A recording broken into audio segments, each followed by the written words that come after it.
বন্ধুরা, তো আজকে তোমাদের একটা জিনিস দেখাই। স্কুলের নামটা আমি একটু ঢাকলাম, নাহলে আমি প্রমোটারও দরকার নেই, বদনামও করতে চাই না। এটা একটা ওয়েস্ট বেঙ্গল বোর্ডের স্কুল। বইটা বুঝতেই পারছো, হিস্ট্রি লেখা। আচ্ছা, এবার হিস্ট্রি বইটা কেমন একটু দেখাই। হ্যাঁ, ওদের হিস্ট্রি দেখো লেখা রয়েছে, হিস্ট্রি অ্যান্ড সিভিক্স, ক্লাস 3 এর বই। আচ্ছা দেখো তোমরা, হ্যাঁ, হিস্ট্রি বইতে আমরা কি জানি? আমরা রাজরাজাদের কথা, আমাদের পুরনো দিনের কথা, এগুলো আমরা জানি তো। কিন্তু এদের হিস্ট্রি বইটা করেছে দেখো, আমি জানি না কেন হিস্ট্রি বইটা করেছে। চেঞ্জিং লাইফস্টাইল, ঠিক আছে, এটা তাও মানা যায় যে আগে কেমন ছিল এখন কেমন, তা জানার জন্য।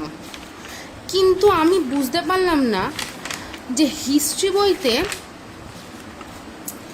টাইম কনসেপ্টটা ঠিক আছে, মুভিং অ্যারাউন্ড কি করছে? মুভিং অ্যারাউন্ড কী করছে হিস্ট্রি বইতে? এটা কি হিস্ট্রির সাবজেক্ট? আমি জানি না, তোমরা জানলে বলো। আচ্ছা, basic need, our basic needs, এটা কি করছে হিস্ট্রি বইতে? হিস্ট্রি বইতে খাওয়া দাওয়ার কথা কবে থাকে? বেসিক নিডসের কথা তোমরাই বলো। লিভিং ওয়ার্কিং টুগেদার, এটা একটা হিস্ট্রি, মানে হিস্ট্রি বইয়ের এটা চ্যাপ্টারের হলো।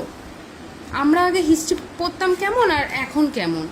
এই যে পুলিশের ছবি, চুল কাটছে কি করে তার ছবি, মানে সত্যি পড়াশোনারও আগামাথা নেই, সিলেবাসেরও সত্যি আগামাথা নেই। কিছু ভুল বললে কমেন্ট করে জানো।